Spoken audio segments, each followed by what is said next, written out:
سلام، عرض ادب و احترام خدمت شما عزیزان و همراهان گرامی. در خدمتتون هستم با یه آموزش دیگه در طور چگونگی پیدا کردن سازمان ارزیاب برای ویزاهای اقامتی استرالیا. خب وارد در واقع مرورگرمون میشیم و عبارت هوم افرز رو جستجو می‌کنیم. اولین لینک که براتون باز میشه سفارت استرالیا هست، وارد میشین. اگر پیدا کردن سایت دچار مشکل شدین، عبارت بالا رو که در واقع آدرس سایت سفارت استرالیا هست رو جستجو بکنید، وارد همین صفحه میشین. خب در ابتدای صفحه گزینه ویزا entitlement verification آنلاین رو در واقع می‌زنید، وارد یک صفحه دیگه میشین. تو صفحه‌ای که براتون باز میشه در همون بالای سه خطی هست، اون می‌زنید. منویی که براتون باز گزینه در واقع دوم ویزا و دوباره گزینه دوم ورکینگ این استرالیا رو می‌زنید. خب اینجا وارد یه صفحه‌ای میشیم که در واقع 1 2 3 4 5 6 و 7 و 8 و 9 تا عبارت داره که هر کدوم از این سگمنت‌ها در واقع یه توصیفات و جزئیات زیادی داره که در یک جلسه مشاوره رایگان همین‌ها رو براتون واکاوی می‌کنم. ولی با توجه به اینکه الان فقط می‌خواید کد شغلی مورد نظر و سازمان ارزیاب رو پیدا بکنید، من صرفاً به همین قضیه در واقع اشاره می‌کنم. خب تو همین عبارتایی که شما ملاحظه می‌کنید، یکی گزینه اسکیل اکوپیشن لیست و یکی هم اسکیل اسسمنت، از این دو تا شما می‌تونید پیدا بکنید. ولی با توجه به اینکه من می‌خوام هم کد شغلی رو پیدا بکنم و هم می‌خوام در واقع سازمان ارزیاب رو پیدا بکنم، اسکیل اکوپیشن لیست رو می‌زنم. وارد این صفحه میشیم.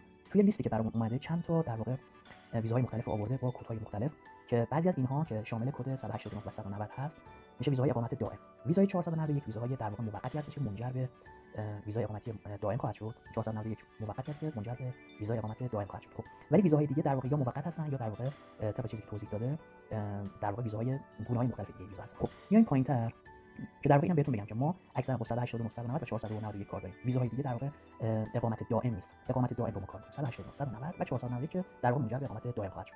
خب میایم پایین‌تر ببینید از الف و ای تا زد با توجه به عنوان‌های کد و عنوان‌های شغلی براتون جدول بندی کردم. خب ما از همین ابتدا شروع می‌کنیم. در واقع تو قسمت اکوپیشن عنوان شغلی رو آورده و بعدش اومده کد شغلی رو گذاشته. تو قسمت سوم ویزاهایی که بابت اون عنوان شغلی میتونید در واقع اقدام بکنید رو گذاشته. تو قسمت لیست جزء مشاغل ROL هست این شغل و سازمان ارزیابش وتاسس هست. خب توی گزینه دوم که مثلا اکوپیشنش هست accommodation and hospitality managers که در واقع در ارتباط با مدیران هتل‌ها و اقامتگاه‌ها هستش. خب اینجا هم در واقع یک کد شغلی رو در واقع براش تعریف کرده و ویزاهایی که براش میتونید اقدام بکنید. حالا 190 407 480 تا آخر براتون آورده جزء لیست مشاغل STSOL هست و سازمان ارزیابش دوباره وتاسس هست.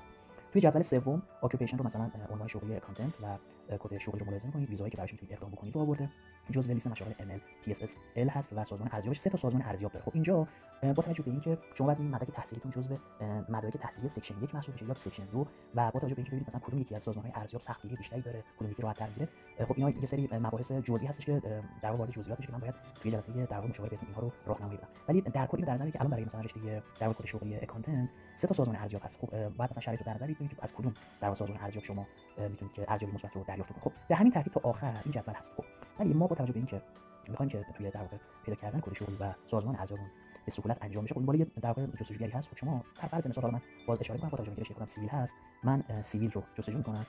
تو این قسمت در واقع ویزاهایی که وجود داره و میتونم براش اقدام بکنم رو کافیه که تیکشو بزنم و جستجو کنم. ولی من چون می‌خوام همه ویزاهایی که میتونم رو در واقع برام نمایش بده، این قسمت فیلترش رو انجام نمیدم. همون سیویل رو می‌زنم و جستجو رو انجام میدم. خب شما می‌بینید مثلا برای حالا 1 2 3 5 تا در واقع حالا عنوان شغلی رو آورده معرفی کرده که تو حوزه عمران هست. شما وقتی سیویل می‌زنید تمامی اون کد شغلی‌هایی که در واقع در حوزه عمران هست رو براتون در واقع میارم. مثلا سیویل این اکوپیشن سیویل انجینیرینگ با کد شغلی 23311 که میتونه مثلا این ویزاها رو اقدام بکنه. جزء لیست مشاغل در واقع ML TSSL و سازمان ارزیابش انجینیر استرالیا هست.